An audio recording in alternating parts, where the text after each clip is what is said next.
네, 말라기서 4장 말씀입니다. 구약성경의 마지막 장 말씀입니다.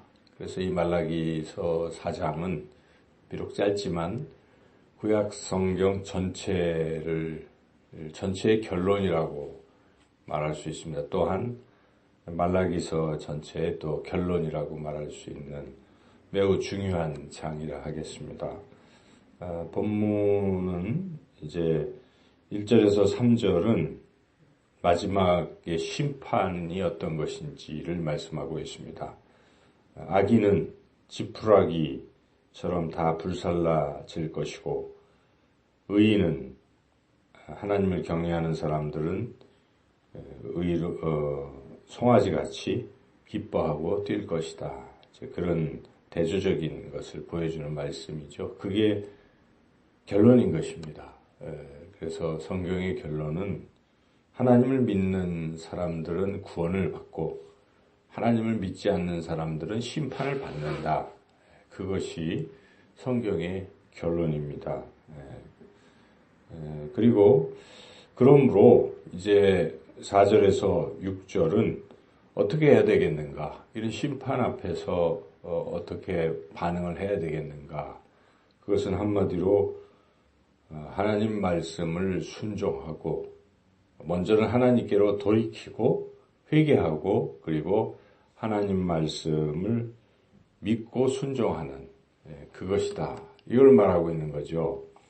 이제 자세히 살펴보면 1절은 용광로 불에 다 지푸라기처럼 태워지는 것처럼 악인의 그 운명이 그러하다는 것입니다. 그런데 여기 악인의 정의가 교만부터 나옵니다. 교만한 자와 그리고 악을 행하는 자.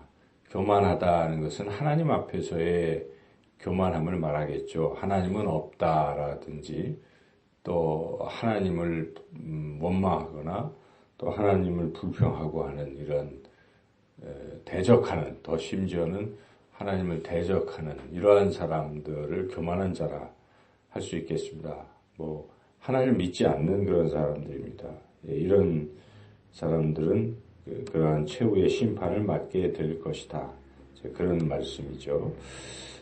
그리고 2절에 그러나 반면에 의인은 누구인가? 여기 2절은 같이 한번 읽어보겠습니다.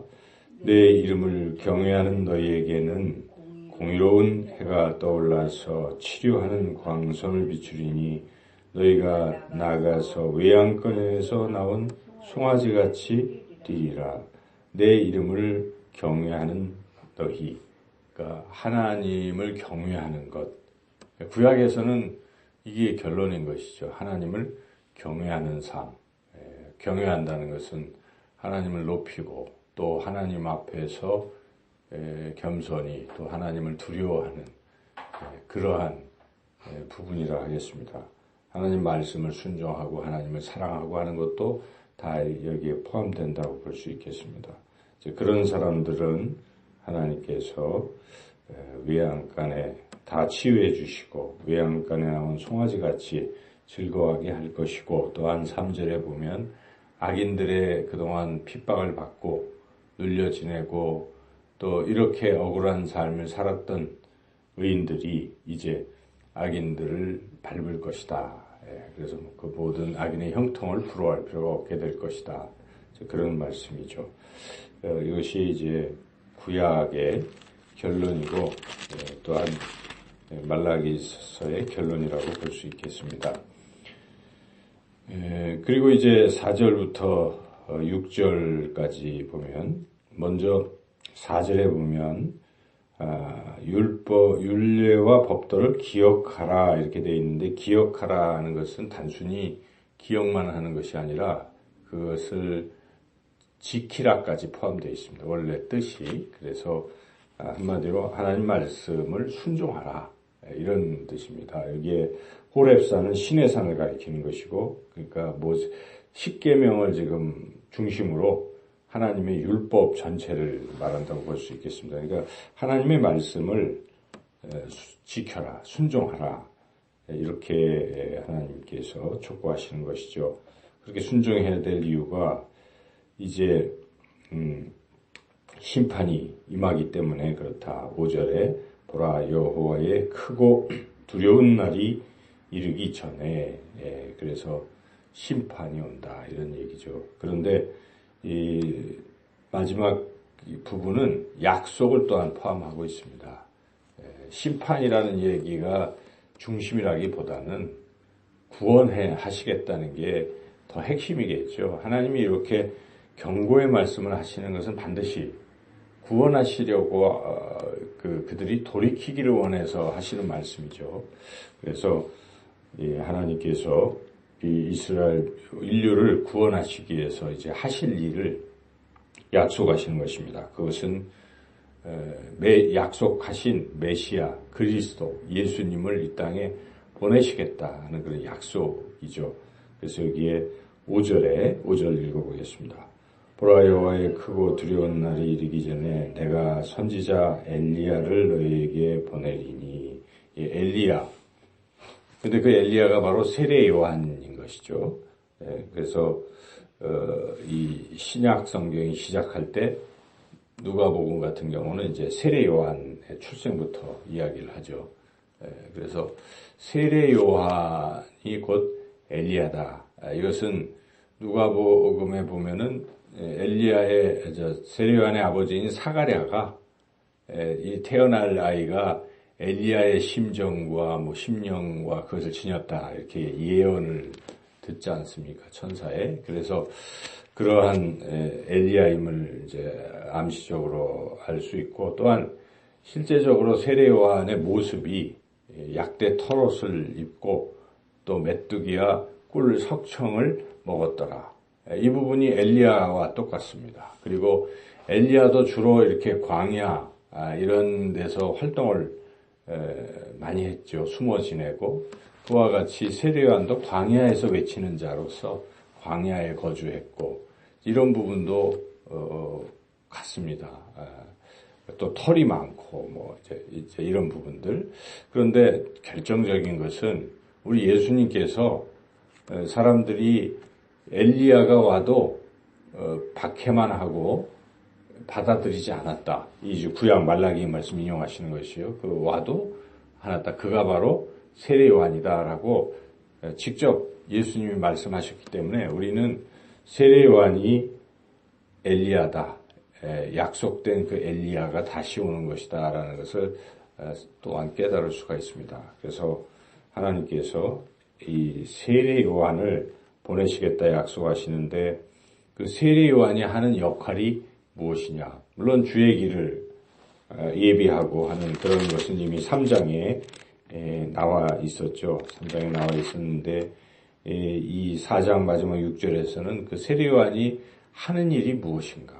이제 그 일을 또한 말씀하고 있는데 6절 말씀을 같이 한번 읽어보겠습니다. 그가 아버지의 마음을 자녀에게로 돌이키게 하고 자녀들의 마음을 그들의 아버지에게로 돌이키게 하리라. 돌이키지 아니하면 두렵건대 내가 와서 저주로 그 땅을 칠까 하노라 하시니라. 돌이키게 하는 역할을 한다. 즉 회개하게 하는 역할을 한다 하는 것이죠. 근데 여기 이제 좀 어려운 것이 또 오해하기 쉬운 부분이 아버지의 마음을 자녀에게로 돌이키게 하고 할 때의 아버지를 하나님 아버지로 생각할 수가 있고 또 그렇게 해석을 많이들 하는데 그것은 좀 잘못된 해석인 것이 여기에 아버지는 원어에는 복수로 되어 있습니다. 아버지들. 그래서 이건 실제적으로 조상들을 이스라엘 조상들을 그냥 보통 조상들이 아니라 아까 얘기했던 하나님을 경외하는 너희와 같은 그러한 경건한 사람들의 그 조상들의 그 경건함이 이제 자녀에게로 들어가게 한다 하는 것이죠. 그래서 자녀들도 그들의 아버지에게로 이제 돌이키고 그런 마음들을 품고 경건함으로 품는 그러한 돌이키는 역사가 있게 될 것이다. 실제로 세례 요한이 와서 한 것이 무엇입니까? 회개하라.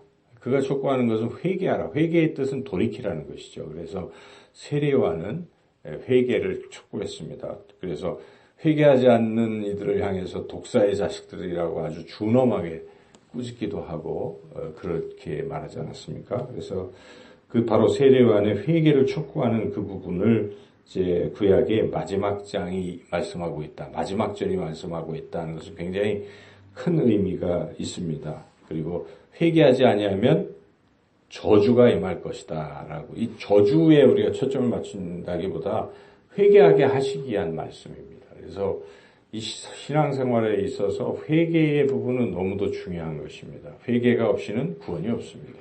회개하고 믿으라는 것이죠. 믿음이 생기려면 먼저 속을 비워야 됩니다. 회개해야 되는 것이죠. 그래서 마지막 구약의 마지막 절이 회개를 촉구한다는 것이 굉장히 큰 의미가 있다는 걸 우리가 깊이 깨닫고 회개해야 한다는 것인데 오늘날 많은 사람들이 회개하지 않고 있습니다. 하나님께로 돌아오지 않고 있다는 것입니다. 그들의 운명은 결국 만약 끝까지 돌이키지 아니하면 오늘 6절 말씀에 돌이키지 아니하면 두렵건대 내가 와서 저주로 땅을 칠까 하노라 하시니라. 돌이키라는 그 하나님의 이 촉구, 하나님의 간절한 말씀, 이 말씀을 우리가 그런 심정을 가지고 믿지 않는 이런 분들에게 회개를 촉구하고 주님께로 인도해야 한다는 것입니다. 그래서 이제 우리가 해야 할 일은 우리도 물론 말씀에서 벗어나 있다면 돌이키고 또 주님을 경외하는 그런 삶을 살아야 될 뿐만 아니라 그렇지 못한 많은 영혼들을 우리가 긍휼히 여기고 세례요한처럼 그들을 주님께로 돌이키게 하는 이런 역할, 이런 주어진 사명을 잘 감당하는 저와 여러분 모두가 되기를 주님의 이름으로 축원합니다.